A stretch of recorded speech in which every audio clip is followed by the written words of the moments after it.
Hello everyone. I found an interesting video about the Stuart McLean YouTube channel. Is Will Sweden's Sona Anthem take over Europe? Oui.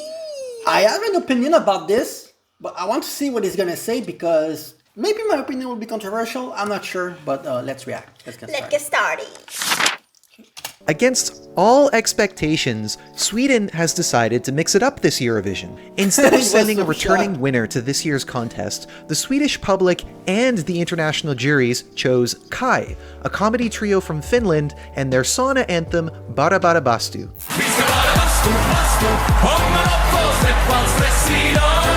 To talk about this unprecedented change of pace for one of Eurovision's most successful and most loathed countries in the contest, I reached out to my friend Groot, who told me all about the phenomenon that's been caused by this. Actually, to be fair, to be 100% fair, right?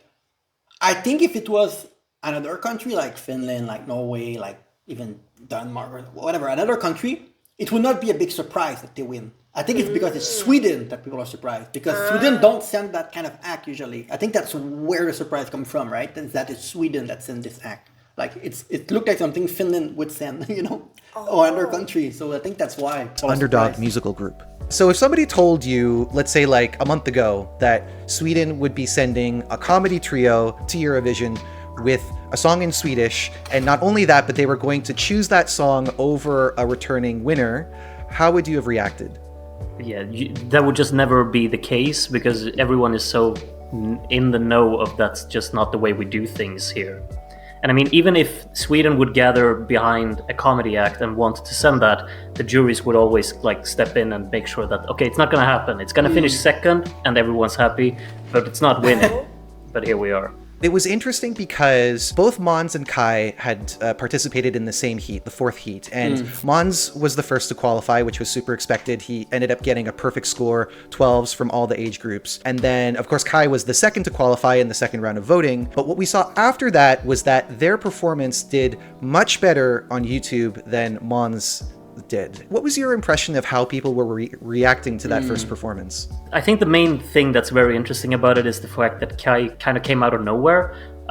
Because I think most people had the assumption already before the semifinal that yes, Måns will win and everyone will vote. It's the same thing for Kula. Yeah. He still got third in the final. True. Think about really it. Happy about and his performance was not even the best, right? Yeah, especially the final compared to the first one. Like it different. Like it's not even good. And from what I understand, Kai, in Finland, they are well known from the Swedish minority in Finland.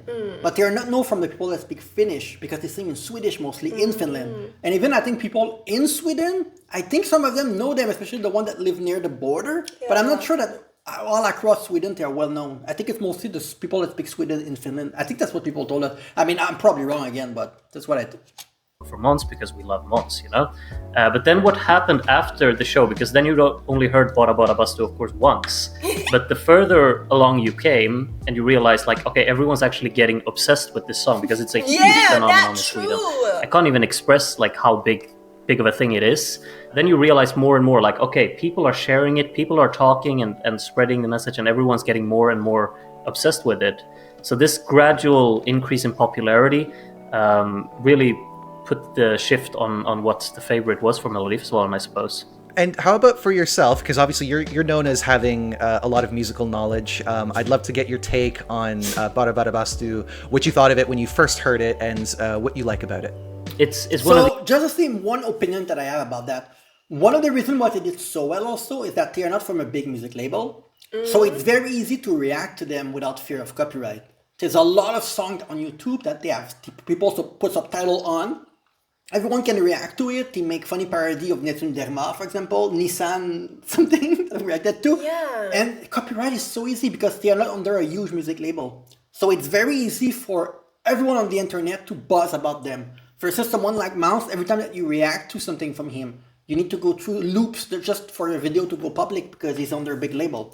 And it seems like right now they're really active too, like they post. Yeah, they're active. So they understand social media very well and they are very likable. Yeah. And they are like honest, they like the underdog. And I like that Melodifestivalen to give few weeks and then there's a final. So you have the song that are really good will sting your head. Yeah, Yeah. This song, like I was saying, speaking only one part around, and my brother was asking, like, what are you saying? And then he said, this word is stuck in my head. Oh, your brother said that? Yeah, just what I said, just what I keep saying, BASTU. Yeah, only one part. That's very effectively written because it has its hook, it has its selling point with it being very quirky and charming, and just done with a lot of, tongue-in-cheek things about it. You can get quite far with those things, but you still need it to sound great live. Like, you need the production to be strong on it, of course, but you also need the vocalists to perform. Like, it needs to be well sung and convincingly done so. It needs to have the right presentation on stage as well. And I think it's just that the fact that everything about this kind of really checked the mark of doing it to the fullest potential that the song could have.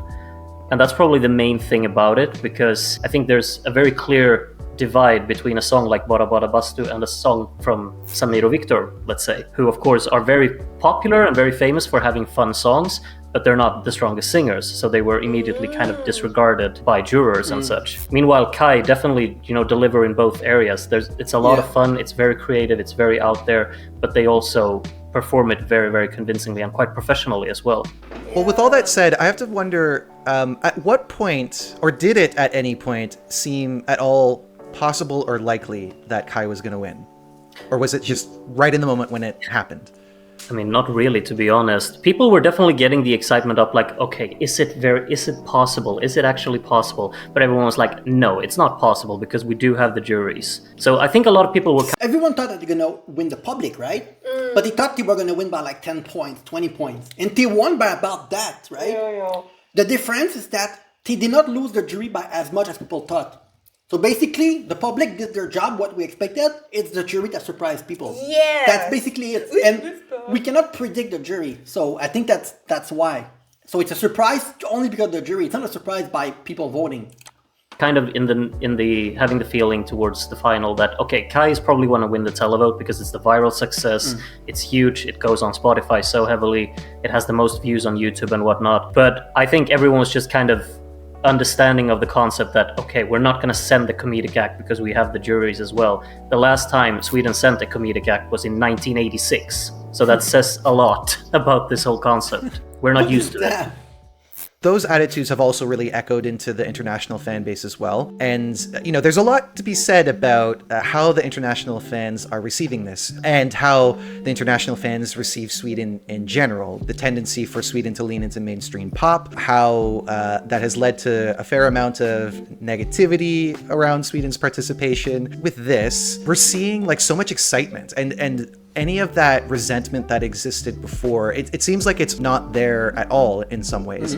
And so what do you make of going from being like sort of despised to being the darlings of the fandom at the moment? I can't tell you how strange it is to feel. Like, seriously, it's so unusual for a Swedish person to come to the realization that they want us to win. Like that's never really the feeling that we get. I mean, I think definitely with Loreen we had that feeling, like it was kind of 50-50 early on with Kerja and with Loreen. But you didn't want Loreen to win, right? Well, there was other act that I like from Italy, for example. But it's funny because now it's Sweden that will have that kind of act like Kerja. But Finland also have Erika. Yeah. That is also, but the problem is right now is that Erika has been overshadowed. Yes. Even in Finland, I feel like people like BARA BASTU more than Erika in our own country, Yeah, because I think Erika, she also has some act that really look like her. Like there's also a lot of women, like the one from Poland, thing like that. Like a lot. Like there's a lot of strong women this year. Malta, thing like that. Yeah, Malta. Yeah, like a sexy stuff. Yeah, so she has competition versus. Yeah. Well, they have the milkshake man. That is a little bit like BARA BASTU, right? But to be honest, compared to the vocal and the milkshake, the milkshake kind of lost. Still felt like most people are probably within the Kerja support group, that's a very strange way to phrase it. Most people are like probably... that. I mean, maybe that's the way you could characterize it after the loss. Fans will love them because you're very popular in Finland. I guess, but many people were like I think probably there were more people supporting Kerja than Loreen, but they understood that, okay, it's between these two and you could pick a side really. So Loreen was obviously very accepted, I suppose, to be one of these that you could really cheer for when it comes to Sweden. I don't really think we've had that feeling when we've sent a lot of the male pop acts. I think definitely like Cornelia Jacobs in 2022 is probably another good example of like a time when you definitely felt like many people actually wanted Sweden to do well that year. But most of the songs, like if we go back and we take all the way from After Heroes 1 in 2015 and like in 2016, 17, 18, 19, and 21. I mean, the excitement about Sweden wasn't very big in any of those years, I would say. So it feels very strange now in 2024 to just have this appreciation about it. And particularly when it's not a song that people predict will do better in the juries than it will in the televote, because most likely this is more of a televote magnet than a jury favorite. And that's probably the strangest feeling of it all, I'd say. Yeah, I mean, in some ways, though, it also kind of, it makes sense because the complaint has always been that Sweden is after the jury points, and they're only after the jury points. Like, it's surprising simply for the fact that, like, it's out of character for Sweden to be sending an entry like this at all, I guess. And what I want to know as well is, because you've already talked about how people are excited about the possibility of this winning, and it was expected that this would kind of drop off that conversation, and it did for a moment dip in the odds to second, but then the next day it went right back up to first, and it's still leading the odds to win Eurovision. And so how do you feel about this being treated as a potential winner, and do you actually see it happening? It's very strange, it really is. Because one thing that we kind of figured, like obviously Måns was going to be a big favorite to win Eurovision if we ended up sending him, and we were all quite certain that we would. But now, since everything got kind of turned on its head, it became definitely more apparent that, okay, maybe we just want to have fun this year, and we're not really in it to win it. And still here we find ourselves at the top of the odds. And I don't really know how to respond to that. Is it a Sweden thing, or is it just because this song is such a huge phenomenon even outside of Sweden? Because I don't think, at least I haven't really come to the realization that people all over love it. It feels like such a local thing to me. But the more you read into it, the more you realize like people from all over the world are actually gravitating towards this. But and the odds, people need to be careful with the odds because it doesn't mean anything, right? Last year, people wanted Baby Lasagna to win, right? Oh, yeah. And it's the guy from Switzerland on the rollerblades. Somewhere or like... And nobody saw... Well, people thought he was going to do good with the jury, but nobody saw him like winning. And he ended up beating Baby Lasagna. Baby Lasagna was everywhere online, just like Kai this year. So it doesn't mean that they're going to win. I mean, they're going to do well with the public. The jury, I think they're going to do decent. But it's all going to depend on how people feel the night of the performance. Like the semi-final and the final, how people feel. Because the guy from Austria, the classical singer, is insane, right? True. And even the Netherlands is very good. And we know that he's good live. Also, Claude Selavi is very good live. There's a lot of good performance. So I think, to me, made the best act win, and that's it. I don't care if it's Kai or another one, just the best that night, you know. It's incredibly cool, to be completely honest. And then you also have the side of it that, I mean, Kai did very well in the juries in Melodifestivalen, which was unexpected. Will they do that in Eurovision as well? We don't know, but this could be a sign that they actually will. And then, of course, it's definitely a winning contender. But it doesn't feel like one in my head. Yeah, and I mean, I agree with a lot of what you're saying, especially because, like, I think the only true novelty winner that we've had would be Lordi in 2006. Funny enough, also Finnish. Before we get into the discussion around Måns Zelmerlöw, I should mention that we recorded this interview earlier in the week. On Tuesday, the news broke that Måns and his wife Ciara have filed for divorce, and along with that, Ciara has made some pretty serious allegations about Måns' character. Now, none of that has anything to do with his Melodifestivalen performance, but because his public image is being re-examined, I felt it was important to say that the comments that we made may not reflect current attitudes. Nonetheless, here's what we said. But I also want to... Because remember, after the performance, well, I don't know if you saw it, he made some interview and he basically said like, well, I don't understand the jury, how can they vote for like a comedy, stuff like this. Oh. I think apparently like Mans broke stuff and he was very mad. He was like, he didn't understand how he got beaten by an act like this. Like a comedy was like, well, let's see how they're going to do it in Eurovision. Let's see if the jury was right. Because he expected the jury to make him win by a lot. So he was mad. And I defend Måns because I understand people are mad after losing. I mean, I'm mad after losing. I understand, you know. Wait, why are you looking at me funny? Well, you're mad, but you can control yourself, you know. Yeah, I can. But I mean, if you lose a big competition, and he pretty much said in an interview, well, I'm mad of losing and blah, blah. I mean, I thought I would have win. Everyone told him that week that he was going to win. Everyone told him you're going to win, and then you lose. So you're mad, and you're disappointed, and you're confused. But the divorce thing is another topic. But maybe he started breaking everything. I don't know. But kind of shift the discussion a little bit and talk about Mons, because obviously it was expected that he was going to come in and kind of sweep this and then be the one that we would be talking about possibly winning Eurovision 2025. First and foremost, I want to know, with respect to Revolution, how would you have felt about that song representing Sweden? I think most of Sweden would be very, very satisfied with sending Revolution. I don't think anyone would really have any complaints. The song, I think a lot of people were maybe not that convinced by it, but he's certainly a professional. They staged it well, he performed it well. I think no one in Sweden would really be disappointed if we ended up sending him. People would be like, okay. I think people were mad because they really wanted Kai to win. So they were gonna disregard any other people that would have won. They wanted Kai to win and only Kai. So they were trying to put Mons' performance down. It was not about, if there was no Kai this year, I think nobody would have criticized Mons. But because there was an act like Kai, now everyone was against Mons. That's how I see it. You see it like this, or? Well, maybe some people, they don't really send the same act anymore. Like, they want to see new things like that. And apparently, like, new thing, it make it even like appealing to them. That why they ended up, sending Kai. But does Grescula or Clara really deserve to beat Mons? No, right?